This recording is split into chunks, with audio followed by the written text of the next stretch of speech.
구독, 좋아요, 알람 설정까지. 데이터 스테이션. 자, 그럼 우리 이번 시간에는 함수라고 하는 개념에 대해서 같이 한번 알아보도록 하겠습니다. 우리가 앞에서 여러 가지 자료 구조를 다루면서 또 여러 가지 구문을 쓰면서 중간중간에 마침표를 이용해가지고 사용하는 특정 기능들이 있었어요. 뭐 예를 들어 리스트 같은 경우에는 append, 뭐 remove, insert와 같은 이런 특정 동작을 수행하는 데이터를 집어넣거나 삽입하거나 삭제하거나 이런 기능들을 가진 어떤 특정 구문들이 있었습니다. 그런 애들을 이제 함수라고 부르는데, 그럼 이제 이런 함수들을 우리가 어떻게 사용을 하고 어떻게 만들어줬고 우리가 이제 이거를 어떤 식으로 프로그래머들이 개발을 해서 라이브러리 형태로 사용하는지 여기에 대해서 같이 내용을 나눠보도록 하겠습니다. 네, 그래서 우리 함수라고 하는 거는 기본적으로 입력값과 출력값으로 이루어져 있습니다. 그러니까 인풋이 있으면 아웃풋이 있다 이런 얘기예요. 뭐 수학으로 따지면 x가 있으면 y가 있다. 이런 얘기인 거죠. 인풋이 들어오고 아웃풋으로 나가는 형태로 구성이 되는 겁니다. 네. 그래서 이 함수는 내가 어떤 특정 동작을 구현하기 위해서 프로그래머가 어떤 특정 동작을 반복해야 되거나 아니면 계속 지속적으로 이 구문이나 어떤 명령어를 실행해야 될 때 매번 입력해서 사용하기에는 굉장히 이게 코드를 치는데도 오래 걸리고 또 매번 그렇게 코드를 쓰게 되면은 어떻게 돼요? 코드 줄이 늘어나게 되겠죠. 그래서 가독성도 떨어지고 여러 가지 단점들이 있습니다. 그래서 그런 걸 보완하기 위해서 특정 동작을 수행하는 구문을 하나의 기능으로 정의한다, 이렇게 이해하시면 되겠습니다. 그래서 어떻게 한번 만들어 볼 거냐, 이렇게 한번 써볼게요. def라고 하는 구문을 써주시고 여기에다가 function1 func1 이렇게 한번 적어볼게요. 이렇게 적고 소괄호에다가 x를 넣어주신 다음에 더블 닫기호를 써주시고 그 다음에 엔터를 치시면은 들여쓰기가 이렇게 됩니다. 들여쓰기가 되고 여기에다가 제가 x 플러스 20 이렇게 입력을 한 다음에 맨 아래에다가는 return이라고 하는 값을 입력해서 이 x 플러스 20을 y로 선언을 해주시고 return에다가 y를 한번 써볼게요. 그리고 실행해주면은 func1이라고 하는 이름의 새로운 함수가 하나 짠 하고 정의가 된 겁니다. 새로운 함수. 그러니까 함수는 말 그대로 내가 어떤 기능을 수행하는 어떤 로직을 미리 짜놓는 거예요. 그러니까 이 로직은 뭐냐면은 어떤 x를 입력받으면 어떤 이 func1이라고 하는 이 함수 안에 어떤 숫자를 입력을 하면은 그 숫자에다가 20이라고 하는 값을 더해서 거꾸로 y라고 하는 값을 출력을 하는 거죠. 그리고 그 출력된 y를 return, 반환한다. 함수를 썼을 때 다시 되돌려준다라고 하는 개념으로 이해하시면 되겠습니다. 그래서 실제로 얘를 써보면 어떻게 쓸 수 있느냐, func1에 소괄호를 쳐주시고 여기다가 100이라고 한번 입력을 해보세요. 100이라고 입력을 하고 실행을 하면은 120이라고 하는 숫자가 나오죠. 100이라고 하는 값이 이 func1이라고 하는 펑션 안에 x로 들어가는 거예요. 그래서 이 100이라는 숫자가 x로 들어가서 여기 x에 100이라는 숫자가 오는 거고, 여기에 20이 더해져서 100 플러스 20이 돼서 120이라는 숫자가 y로 선언이 된 후에 이 y를 반환해 주는 거죠. 네, 그래서 입력과 반환의 메커니즘으로 함수가 구성되어 있고, 이렇게 한 번 선언된 함수는, 한 번 실행된 함수는 계속해서 쓸 수가 있습니다. 계속해서 쓸 수가 있어요. 마이너스 20 입력해볼까요? 그러면 0이 나오겠죠. 네, 수행하면은 0. 이런 식으로 내가 한 번 이렇게 구성해서 만들어 놓은 함수는 반복해서 사용을 해줄 수가 있습니다. 네. 그래서 이런 함수를 우리가 잘 활용을 하면은 여러 가지 복잡한 기능들을 그냥 계속 한 번 선언을 해주면은 계속 들고 다니면서 사용을 할 수가 있다라는 거예요. 한 가지 더 연습을 해봅시다. def 하나 또 만들자. 뭘 만드냐? 함수를 만들자. func2. 여기 오는 함수 이름 있죠?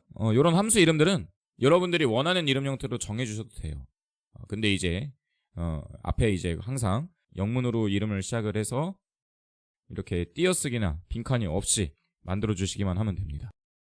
그래서 이번에도 똑같이 이번에는 뭐 데이터라고 한번 넣어볼까요? 데이터 넣고 이번에는 아웃풋이라고 하는 결과에 데이터에다가 뭐 세제곱을 한 결과 세제곱을 해서 50을 더한 결과를 아웃풋으로 한번 계산을 한번 해봅시다. 그리고 만약에 이 결과를 이제 출력하고 싶을 때는 return이라고 하는 함수를 써서 아웃풋 이렇게 해주면 되는 거죠. 그럼 여기는 아까랑 다르게 x가 아니라 우리가 데이터로 써줬죠. 그쵸? 예, 그러면은 어떤 값을 입력하든 이 함수 안에 이렇게 들어오면은 데이터로 그 값이 입력이 받아져서 여기 있는 연산이 쭉 수행이 되고 아웃풋으로 결과가 나가는 겁니다. return 옆에 있는 인자로 결과가 출력돼서 나가는 거예요. 그래서 한번 써볼게요. func2에 만약에 2라고 하는 값을 입력해 보겠습니다. 그럼 2의 세제곱에 50을 더하는 거니까 58이라고 하는 값이 나오겠죠? 그쵸?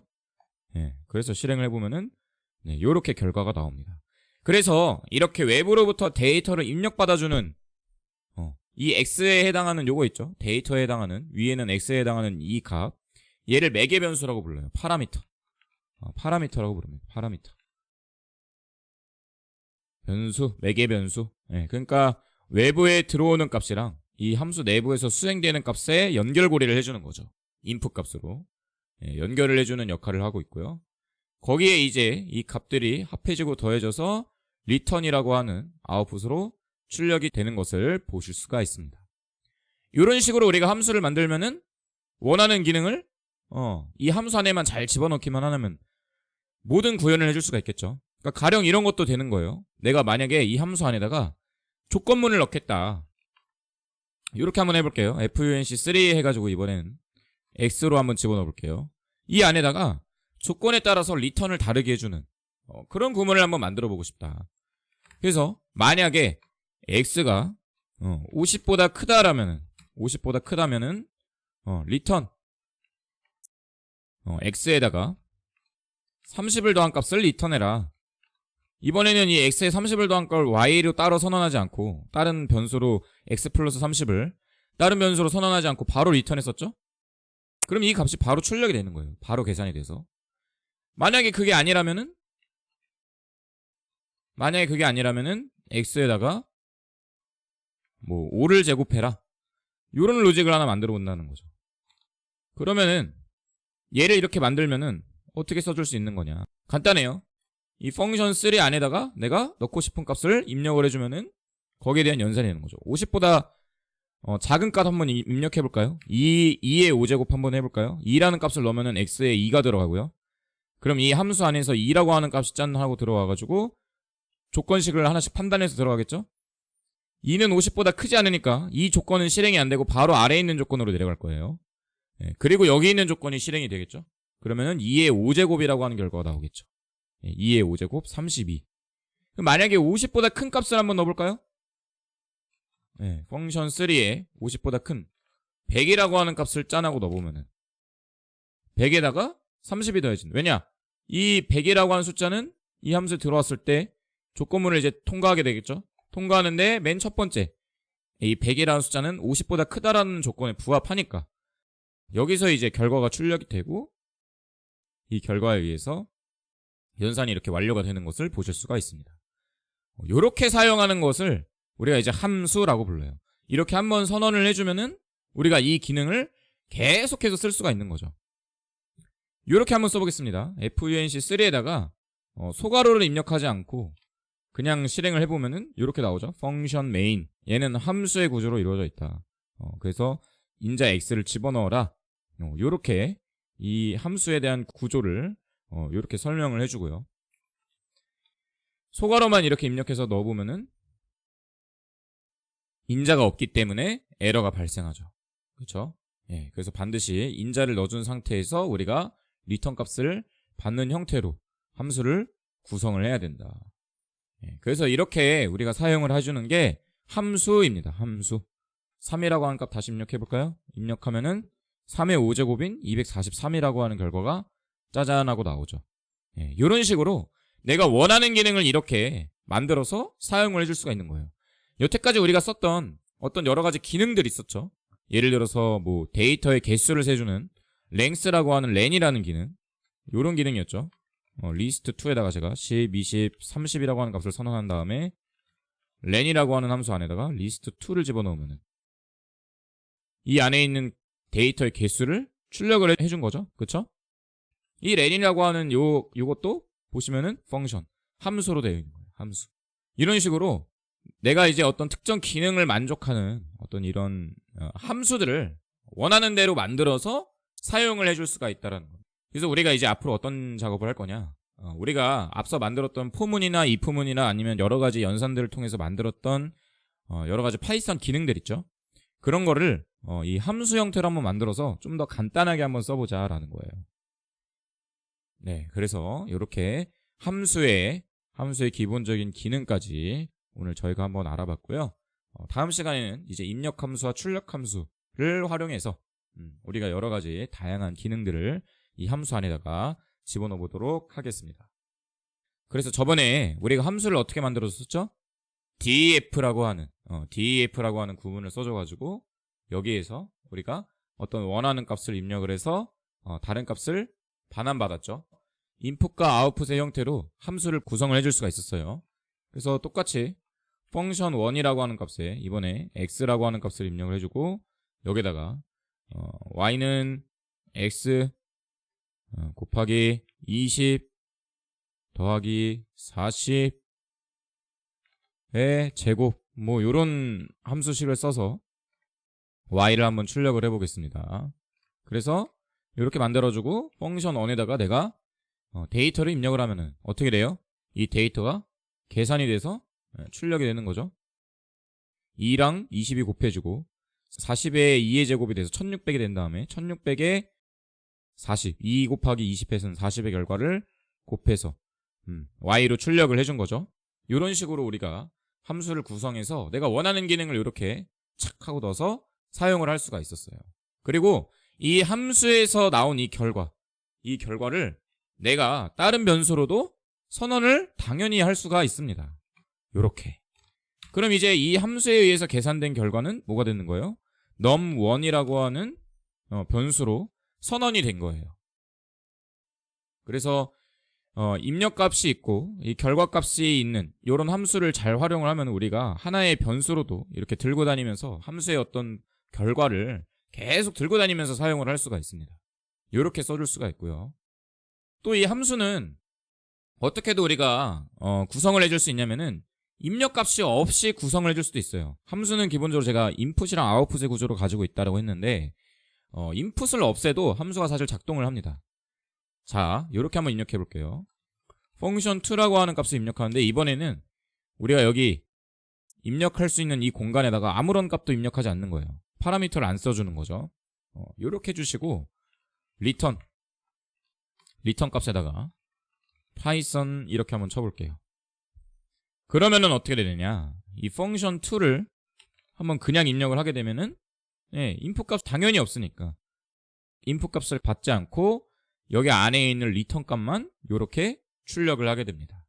그래서 이런 식으로 입력 값이 없이 함수를 구성을 해줄 수가 있어요.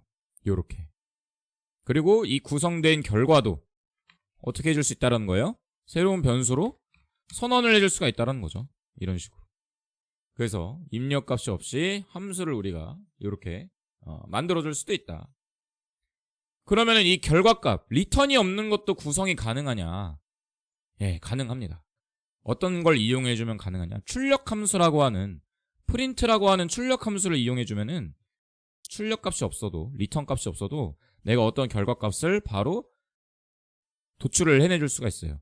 우리 프린트라고 하는 함수, 우리 if문 배울 때 썼었죠? 프린트라고 하는 함수는 기본적으로 얘는 출력함수라고 불려요. 어떤 결과값이나 어떤 변수 안에 있는 값을 보여주는 함수예요. 원래 우리가 지금 주피터 노트북을 쓰기 때문에 변수를 그냥 입력하기만 해도 아래 결과가 이렇게 나오잖아요. 그쵸? 이건 이 주피터 노트북이라고 하는 프로그램의 특성 때문에 이런 출력 함수가 없더라도 그냥 변수만 써주던지 아니면 어떤 연산의 결과가 바로 아래 셀에 바로바로 등장을 하는 거예요. 근데 원래는 우리가 어떻게 해야 되냐면은 이 출력 함수를 써서 결과를 출력을 해줘야 되는 겁니다. 출력 함수. 그러니까 프린트라고 하는 함수는 기본적으로 어떤 값이나 계산의 결과들을 출력해주는 요런 함수인 거죠. 그쵸? 그러니까 원래는 요렇게 써야 이 프로그램의 수행에 대한 결과가 이렇게 나오는데, 이건 이제 주피터 노트북의 특성 때문에 프린트 함수를 굳이 쓰지 않고 우리가 코딩을 했던 거였죠. 이 출력 함수를 잘 활용을 해주면은 우리가 이 아웃풋 값이 없는 함수도 만들어줄 수가 있어요. 어떻게 만드느냐. FUNC3에 X를 입력받아요. 그냥 X를 입력받아요. X를 이렇게 입력을 받고 어떻게 해주느냐. 리턴이 없이 그냥 프린트 X 이렇게 함수를 만들어주는 거예요.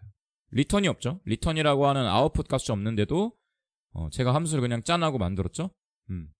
그렇게 해서 한번 써보면 어떻게 되느냐. FUNC3에다가 200이라고 하는 값을 넣어주면은 200이라고 하는 값이 똑같이 등장하게 됩니다. 그래서 얘가 뭐예요? 얘는 아웃풋이 없는, 출력 값이 없이 리턴이 없다는 얘기죠. 출력 값이 없다라는 거는 리턴이 없다는 얘기예요. 결과가 없다라는 게 아니라 출력해주는 공간이 없다라는 거죠. 출력값 없이, 리턴이 없이 함수를 구성을 해줄 수가 있다. 이런 식으로 이렇게 해줄 수가 있습니다. 그러면 이 리턴 없이 출력된 함수에 들어온 데이터를 변수로 선언하면 어떻게 될까요? 넘버4라고 하는 변수를 한번 선언해 볼까요? 그러면은 변수가 선언이 되는데 어떻게 선언이 되는 거예요? 그냥 프린트 값이 출력이 되고 선언이 되죠. num4라고 하는 데이터 한번 확인해 볼게요. 확인하면은 아무런 결과값이 안 나오죠. 왜냐? 얘는 출력 함수에 의해서 나온 결과기 때문에 어떤 이 함수에서 어떤 특별한 아웃풋이 없다라고 판단을 한 거예요. 그래서 그냥 출력값만 출력을 해주고 사실 이 num4라고 하는 변수 안에는 아무것도 선언이 안 되는 그런 현상도 보실 수가 있습니다. 그래서 함수를 쓸 때는 기본적으로 선생님, 아니 리턴 함수를 쓰던지 프린트 함수를 쓰던지 내가 원하는 거 쓰면 되는 거 아니에요? 라고 생각하실 수 있지만 이 프린트라는 것도 어쨌든 출력 함수 중에 하나이기 때문에 함수를 집어넣은 거고, 여기에 리턴이라고 하는 어떤 출력되는 이 함수로부터 공식적으로 나오는 어떤 값이 없기 때문에 보통은 이제 리턴을 써서 함수를 만들어줘야, 이렇게 내가 만약에 함수의 어떤 수행 결과를 변수로 선언을 하고자 할 때, 새로운 상자에다가 들고 다니고자 할 때는 반드시 리턴 값으로 리턴으로 이렇게 써주게 되면은 어떻게 되느냐? 그러면은 이 num4라고 하는 값에 300이라고 하는 숫자가 들어가는 것을 보실 수가 있어요.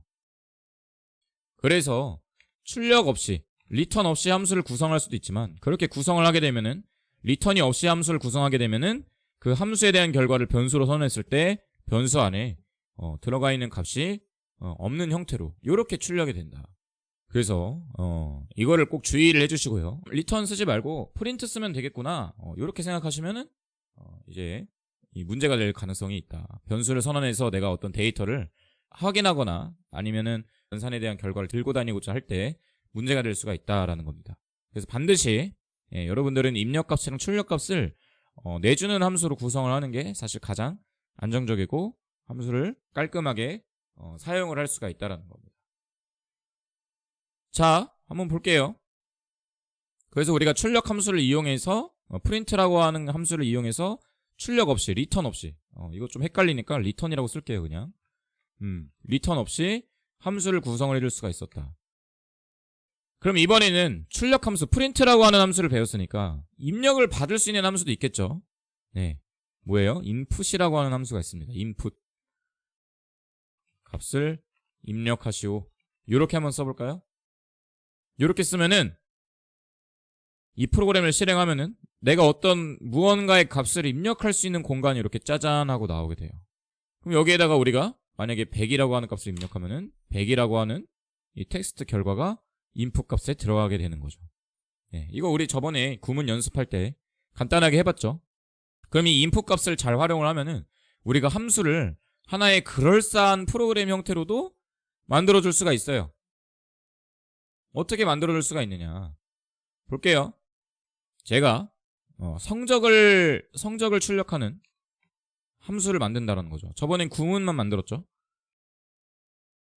스코어 펑션이라고 하는, 스코어 펑션 1이라고 하는 요런 함수를 써보겠습니다. 여기다 x를 집어넣고 이 x가 90점 이상이면은 90점 이상이면은 리턴. A약점을 리턴해라. 아니다. 90점을 만족하지 않고 만약에 80점을 만족한다. 80점 이상인 걸 만족한다. 입력받은 X가 90점 이상은 아니고 80점 이상에는 해당된다라고 하면은 B. 3개만 써보겠습니다. 그게 위에 있는 모든 조건에 부합하지 않으면은 C.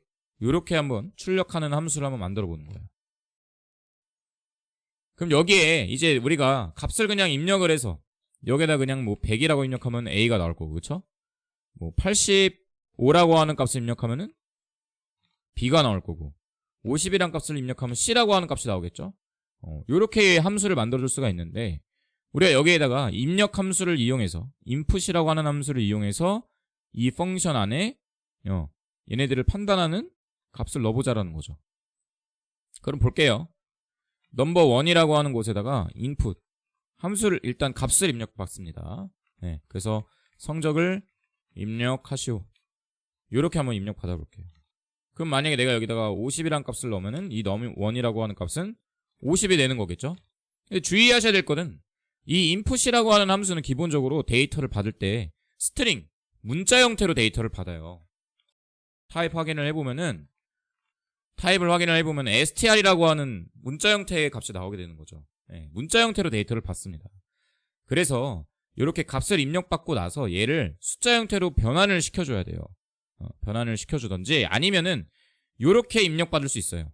자, 보세요. input에서 똑같이 성적을 입력하시오 해서 값을 입력받는데 이 겉에다가 이렇게 소괄호를 쳐주시고 이 겉에다가 플롯 이렇게 써주시면은 내가 입력받은 이 데이터를 실수 형태로 바꾸는 로직이 됩니다. 그래서 이 num2는 내가 여기서 어떤 숫자 값을 입력받으면은 걔가 실수 형태의 데이터로 바뀌고 입력이 되는 거죠. 그리고 거기에다가 이 입력받은 이 값을 어디다 집어넣으면 돼요? 우리가 위에서 만들었던 스코어 펑션 1이라고 하는 이 함수에다가 내가 입력받은 이 결과를 입력을 해주면 어떻게 되는 거예요? 내가 95라고 하는 값을 입력했을 때는 A가 나오고요. 다시 실행해볼까요? 86이라고 하는 값을 입력했을 때는 B가 나오는, 내가 원하는 값을 입력할 때마다 그 결과를 함수에 의해서, 함수 동작에 의해서 다르게 출력해주는 로직을 만들 수가 있는 거죠. 그쵸? 요런 식으로 우리가 이 입력 함수와 출력 함수를 활용해서 결과가 없는 함수를 구성해 줄 수도 있고, 아니면 어떤 이런 값을 입력받아서 함수의 동작을 구현시켜 줄 수 있는 이런 것도 우리 만들 수가 있어요. 이번엔 이렇게 한번 해볼게요. DEF에 FUNC2에다가 이번엔 입력값 없이 여기에다가 이렇게 입력 받아볼게요. X를 안에서 입력받는 거예요. 인풋 함수로 입력을 받는 거죠. 값을 입력하시오 해서 입력받고 return X. 요렇게 하면 어떻게 될까요? 외부의 어떤 입력값을 받지 않고 내가 이 input이라고 하는 입력 함수를 함수 안에다가, 내가 만든 함수 안에다 집어넣어 버리게 되면요, 그러면 func2라고 하는 이 함수를 실행시켜주면은 입력할 수 있는 인풋 창이 나오는 거예요. 그래서 내가 100을 입력하면은 100이라고 하는 결과가 짠하고 나오게 되는 거죠. 그럼 이제 이런 함수를 활용하면은 우리가 앞서서 구문으로 연습했던 계산기 만드는 거, 아니면 통계연산 프로그램 만드는 거를 하나의 이런 간단한 함수의 형태로 만들어서 사용을 해줄 수가 있겠죠. 가령 위에서 우리가 예를 들었던 성적을 처리하는 프로그램을 한번 간단하게 써봅시다. func3에다가 함수를 만드는데 입력값 없이 이렇게 만들어 버리는 거예요. 어떻게 만드느냐? x에다가 우리 실수 형태로 입력을 받는 거죠. input 입력 받는 거죠. 데이터를 입력하시오 해서 입력을 받아주고 if문을 넣어주는 거예요. if문을 넣어줘서 90점 이상이면은 return A. 만약에 x가 뭐 80점 이상이면 어때요? return B. 그쵸? 하나 더 써볼까요? x가 70점 이상이면 return C. 그리고 이 위에 있는 모든 조건이 만족하지 않으면은 뭐 D라고 하는 점수를 이렇게 출력을 해봅시다. 그럼 어때요? 이 펑션 3라고 하는 함수를 입력하기만 하면은 그 안에 얘가 데이터를 입력받는 공간을 알아서 만들어주고 내가 입력받는 대로 안에 있는 if 조건문이 작동이 되는 거죠. 요런 식으로. 그럼 굉장히 우리가 프로그램을 효율적으로 간편하게 써줄 수가 있겠죠? 그죠? 예. 그래서 우리가 이런 함수들을 우리가 잘 활용을 하면은 복잡하게 만약에 코딩을 해야 된다. 복잡하게 막 길게 내가 어떤 프로그램을 짜야 된다라고 했을 때 아주 강력하고 간단하게 내가 원하는 기능들을 이 함수라고 하는 어떤 내가 원하는 기능을 정의해서 들고 다니면서 쉽게 사용을 할 수가 있는 겁니다. 이제 이걸 이용해가지고 프로그래머들이 여러분들이 함수를 쓰기 쉽게 다 만들어 놨다라는 거예요. 그래서 사실 이제 데이터 분석을 배우거나 진짜 이제 여러분들이 실제 데이터를 가져와서 분석을 할 때는 이렇게 복잡한 로직들이 나오지 않습니다. 왜냐? 다 만들어진 함수를 우리가 가져다 쓰기만 하면 되기 때문에 프로그래머들이 이미 합을 계산하는 함수, 평균을 계산하는 함수 이런 것들을 다 만들어 놨어요.